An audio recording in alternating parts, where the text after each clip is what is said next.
Hello everyone, स्वागत है आप सभी का आपके अपने यूट्यूब चैनल पे जिसका नाम है बायोलॉजी कॉन्सेप्ट और मैं हूं सुरभि माथुर। और बच्चों, आज लेकर आई हूं प्लांट फिजियोलॉजी से रिलेटेड कुछ इंपॉर्टेंट क्वेश्चंस। आपके आरपीएससी के सिलेबस में ये टॉपिक मेंशन है, सीनियर सेकेंडरी लेवल पर इसमें क्वेश्चन पूछे जाते हैं। तो आइए शुरू करते हैं क्वेश्चंस का सिलसिला।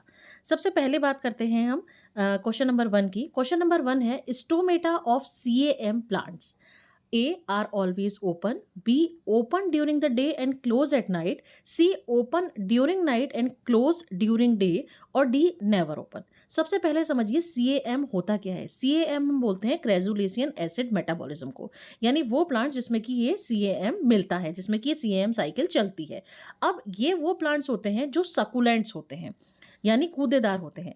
ये वो प्लांट्स होते हैं जिनमें कि स्टोमेटा हमेशा रात के समय ओपन होते हैं और दिन के समय बंद रहते हैं। कारण ये होता है कि ताकि ट्रांसपिरेशन के थ्रू वाटर लॉस कम हो सके। तो इसीलिए इस तरह के प्लांट्स में स्टोमेटा ओपन होंगे कब? रात के समय, और क्लोज होंगे कब? दिन के समय। तो option C is the right answer.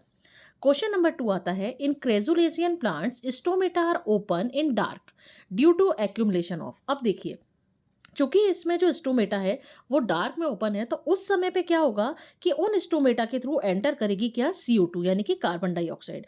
और इस कार्बन डाइऑक्साइड का स्वागत करने के लिए बैठा हुआ होगा कौन? PEP, यानी कि फॉस्फोइनॉल पायरुवेट। अब जब इन दोनों का फ्यूजन होगा तो एक 4 कार्बन कंपाउंड बनेगा जिसको हम बोलेंगे ऑक्सिलो एसीटेट। अब ये ऑक्सिलो एसीटेट रिड्यूस होगा किसमें? मेलेट में, और फाइनली बनेगा मैलिक एसिड। उसी मैलिक एसिड के एक्यूमुलेशन की वजह से ये स्टोमेटा ओपन रहते हैं। तो यहां पर option C is the right answer. फिर हम मूव करते हैं नेक्स्ट क्वेश्चन पर। क्वेश्चन नंबर 3 है, the xerophytic succulent plants in which carbon dioxide is taken up during night and stored as malic acid to be used during day time are called. यानी वही वाली बात हमसे पूछी जा रही है, यानी जीरोफिटिक सकुलेंट प्लांट। इन्होंने हमारी हमें सारी की सारी नॉलेज दे दी और हमसे पूछ रहे हैं वो प्लांट्स कौन से हैं। जीरोफिटिक सकुलेंट है पहली बात, जो कार्बन डाइऑक्साइड ग्रहण करते हैं कब? ड्यूरिंग नाइट, और उसको स्टोर कर लेते हैं किस फॉर्म में? एज अ मैलिक एसिड, और उसका यूज होता है ड्यूरिंग डे टाइम। तो इस तरह के प्लांट्स को हम बोलते हैं CAM प्लांट्स। तो option B is the right answer. Question number 4 पर मूव करते हैं। Upward translocation of water in a plant is called correctly. यानी जो वाटर का अपवर्ड ट्रांसलोकेशन होता है, वाटर का अपवर्ड जो मूवमेंट होता है किसी भी प्लांट में, उसको क्या कहते हैं? A transpiration, B absorption of water, C ascent of water, या डी एसेंट ऑफ सेप। तो इसका सही जवाब होगा option D, ascent of sap. Transpiration तो हम वाटर लॉस को कहते हैं जो स्टोमेटा के थ्रू होता है। एब्जॉर्प्शन ऑफ वाटर नहीं कहेंगे, क्योंकि जब इसका अपवर्ड ट्रांसलोकेशन होता है वाटर का, तो वाटर के साथ साथ कुछ मिनरल्स भी मूव करते हैं जिसकी वजह से हम इसको एब्जॉर्प्शन ऑफ वाटर ना कह के क्या कहेंगे?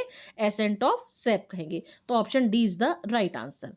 क्वेश्चन नंबर 5 है, cross anatomy is found in. अब सबसे पहले समझिए क्रांस एनाटॉमी होती क्या है। जो C4 प्लांट्स होते हैं, उन C4 प्लांट्स की लीव्स में जो वेस्कुलर बंडल होते हैं, वो वेस्कुलर बंडल पास पास स्थित होते हैं, पास पास मौजूद होते हैं। अब उस वेस्कुलर बंडल के चारों तरफ बंडल शीट की एक लेयर मिलती है, एक हार के जैसा स्ट्रक्चर मिलेगा। तो ये जो क्रांस वर्ड होता है, उस क्रांस वर्ड का मतलब, ये जर्मन वर्ड है और इसका मतलब होता है फूलों की माला। तो जो वेस्कुलर बंडल है, उस वेस्कुलर बंडल के चारों तरफ जो बंडल शीट की सेल्स जो हैं, वो एक हार की तरह, एक माला की तरह असेंबल रहती हैं, एक इस तरह से सिचुएटेड रहती हैं। तो इस तरह की एनाटॉमी को हम बोलते हैं क्रांस एनाटॉमी, और ये C4 प्लांट्स में आपको देखने को मिलती है। और ये यहाँ पर जो सही ऑप्शन होगा PAP, B gram, C sugar cane, D mango. सही जवाब होगा C शुगर केन। तो option C is the right answer. Question number 6 है, which ionic element is important for opening and closing of stomata. यानी stomata के open और close होने के लिए कौन सा आयनिक एलिमेंट इंपॉर्टेंट है? A iron, B magnesium, C sodium, या डी पोटेशियम। सही जवाब होगा डी पोटेशियम। जब स्टोमेटा होता है, स्टोमेटा के चारों तरफ अपने को पता है कि स्टोमेटा किस तरह से होता है। ये जो बीच में स्ट्रक्चर होगा जिसको मैं एस से लिख रही हूँ, ये स्टोमेटा है। दोनों तरफ क्या है? गार्ड सेल्स है। इस गार्ड सेल्स में क्या होता है कि पोटेशियम की कंसंट्रेशन क्या हो जाती है? ज़्यादा हो जाती है, जिसकी वजह से इसमें हाइपरटोनिक कंडीशन क्रिएट हो जाती है। और जब हाइपरटोनिक कंडीशन क्रिएट है, तो अब क्या होगा कि ये बाहर से पानी लेगी, और पानी जब ये एब्जॉर्ब करेगी तो ये क्या हो जाएगी? फूल जाएगी, टर्जिड हो जाएगी, और स्टोमेटा जो है वो क्या हो जाएंगे? ओपन हो जाएंगे। तो ओपन और क्लोज ऑफ स्टोमेटा के लिए जो आयनिक एलिमेंट रिस्पॉन्सिबल है वो है potassium. Option D is the right answer. Question number 7 है loss of water from tip of leaf is called, यानी कि जो पत्ती का जो टिप है उससे जो लॉस ऑफ वाटर है वो क्या कहलाता है? गटेशन, ट्रांसपिरेशन, रेस्पिरेशन या इवेपोरेशन। ये कहलाता है बच्चों गटेशन। स्टोमेटा के थ्रू वाटर लॉस होगा तो उसको हम ट्रांसपिरेशन कहेंगे। तो यहाँ पे हमसे पूछा गया है from the tip of the leaves, और ये किसके फॉर्म में होता है? वाटर ड्रॉपलेट्स के फॉर्म में होता है। तो ये प्रोसेस कहलाती है guttation. Option A is the right answer. अगला क्वेश्चन है guttation in plants occurs through. अब ये जो गटेशन की प्रोसेस है वो किसके थ्रू होती है? ये लीव्स में मिलने वाले एक स्ट्रक्चर होती है जिसको हम बोलते हैं हाइडेथोड्स, उसके थ्रू होती है। तो option B is the right answer. अब यहाँ पे दो ऑप्शन आपको दिए गए हैं। हाइडेथोड्स, जल्दीबाजी में ऐसा मत करना, फाउंड ऑन स्टेम सरफेस, ये कहाँ मिलेंगे आपको? लीफ के सरफेस पे मिलेंगे। तो इसीलिए option B is the right answer. Question number 9 है choose the correct statement. Correct पूछा गया है।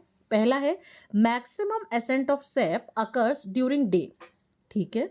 B phloem performs water transportation. बच्चों फ्लोएम का जो काम होता है वो फूड का ट्रांसपोर्टेशन होता है, ना कि वाटर का, तो ये तो बिल्कुल गलत हो गया। तीसरा water absorption by roots from physiologically dry soil. अब समझो फिजियोलॉजिकली ड्राई सॉइल होती क्या है। फिजियोलॉजिकली ड्राई सॉइल का मतलब होता है कि ऐसी सॉइल जिसमें प्रेजेंट तो है वाटर लेकिन प्लांट उसको ले नहीं सकता। क्या मतलब हुआ? फॉर एग्जाम्पल उस सॉइल में सॉल्ट की कंसंट्रेशन बहुत ज़्यादा है, या फिर उसमें आइस है यानी कि बिल्कुल जमा हुआ है पानी, तो उसको कोई भी प्लांट कैसे एब्जॉर्ब करेगा? या उसमें एयरेशन ही नहीं है तो वाटर एब्जॉर्प्शन नहीं हो सकता। तो इसीलिए ऐसी सॉइल जो फिजियोलॉजिकली ड्राई सॉइल है उसमें वाटर एब्जॉर्प्शन नहीं हो सकता, तो ये भी गलत हो गया। तो ए सही जवाब होगा। Maximum ascent of SAP during day होता है। क्यों होता है? क्योंकि दिन के समय जब टेम्परेचर ज़्यादा होता है, ट्रांसपिरेशन के थ्रू वाटर लॉस ज़्यादा होगा, तो ट्रांसपिरेशन पुल एक क्रिएट होगा जिसकी वजह से जो पानी है, जो वाटर है, उसको एब्जॉर्ब किया जाएगा। तो इसीलिए मैक्सिमम एसेंट ऑफ सैप कब होता है? दिन के समय में। तो option A is the right answer. फिर हम मूव करते हैं क्वेश्चन नंबर 10 पर। The hormone which has negative effect on apical dominance is. Apical dominance का मतलब होता है कि कोई मान लीजिए प्लांट है, उस पर कोई एपिकल बड है, उस पर मतलब एक फ्लावर मौजूद है उस पर, है ना, एपिकल पोजीशन में। तो जब तक ये फ्लावर मौजूद होगा तब तक जो लेटरल साइड पर जो बर्ड्स होंगी या लेटरल साइड पर फ्लावर डेवलप नहीं हो पाएंगे due to the apical dominance, और इसके लिए रेस्पॉन्सिबल होता है ऑक्सिन हार्मोन। हमसे पूछा गया है कि कौन सा हार्मोन है जिसका नेगेटिव इफेक्ट होता है एपिकल डोमिनेंस पे, तो इसके लिए रेस्पॉन्सिबल होता है साइटोकाइनिन। अगर एपिकल डोमिनेंस पूछा जाता तो हमारा जवाब होता ऑक्सिन, लेकिन हमसे पूछा गया है negative effect on apical dominance, यानी कि अगर हम साइटोकाइनिन का स्प्रे कर देंगे तो जो एपिकल बर्ड के अलावा जो नीचे लेटरल बर्ड्स ग्रो हो रही हैं उन पर भी क्या हो जाएगा? फ्लावरिंग हो जाएगी, वो भी क्या होने लग जाएंगी? ग्रो होने लग जाएंगी। तो यहाँ पे negative effect of apical dominance, इसका सही जवाब होगा सी, साइटोकाइनिन। क्वेश्चन नंबर 11 है which is a stress hormone. Stress hormone A 2,4-D, B ABA, C IBA और डी IAA। अब इसमें से 2,4-D, IBA और IAA ये तीनों क्या है? ये ऑक्सिन्स के एग्जाम्पल हैं। अब ABA जो होता है, एब्सिसिक एसिड है, वो एक स्ट्रेस हार्मोन की कैटेगरी में आता है। यानी कि जब स्ट्रेस की कंडीशन होती है प्लांट को, यानी कि जब या तो बहुत ज़्यादा सॉल्ट कंसंट्रेशन है, बहुत ज़्यादा ड्रॉट की कंडीशन है, बहुत ज़्यादा फ्रॉस्ट की कंडीशन है, तब ये हार्मोन काम करेगा, तब ये हार्मोन सिक्रीट होगा। इस हार्मोन को हम कहते हैं ABA यानी कि एब्सिसिक एसिड, जो कि एक स्ट्रेस हार्मोन है। तो option B is the right answer. Question number 12 है the term photoperiodism was coined by. Photoperiodism जो टर्म है वो किसने दी थी? A Lysenko, FW Went, C Skoog and Miller या डी गार्नर एंड एलार्ड। तो सही जवाब होगा Garner and Allard. Option D is the right answer. Question number 13 है light reaction of photosynthesis occur in. अब फोटोसिंथेसिस में हम दो रिएक्शन पढ़ते हैं, एक तो होती है लाइट रिएक्शन और एक होती है डार्क रिएक्शन। तो जो लाइट रिएक्शन होती है वो लाइट रिएक्शन होती है ग्रेनम वाले पार्ट में, ठीक है। अब यहाँ पे 4 ऑप्शन स्ट्रोमा, माइटोकॉन्ड्रिया, ग्रेनम और नन ऑफ दीज था, तो option C is the right answer. अब यहाँ पे एक ट्रिक बताती हूँ। होता यह है कि हमें सब कुछ पता होता है, हमें सब कुछ याद होता है, लेकिन जब एग्जाम में हम बैठते हैं तो कुछ स्ट्रेस कंडीशन हमारे सामने क्रिएट हो जाती है। कुछ मान लीजिए क्वेश्चन इससे पहले कि नहीं आ रहे, तो हम कई बार गलत आता हुआ भी गलत कर देते हैं। तो इसको एक ट्रिक से आपको बताती हूँ। इसकी एक ट्रिक याद कर लीजिए।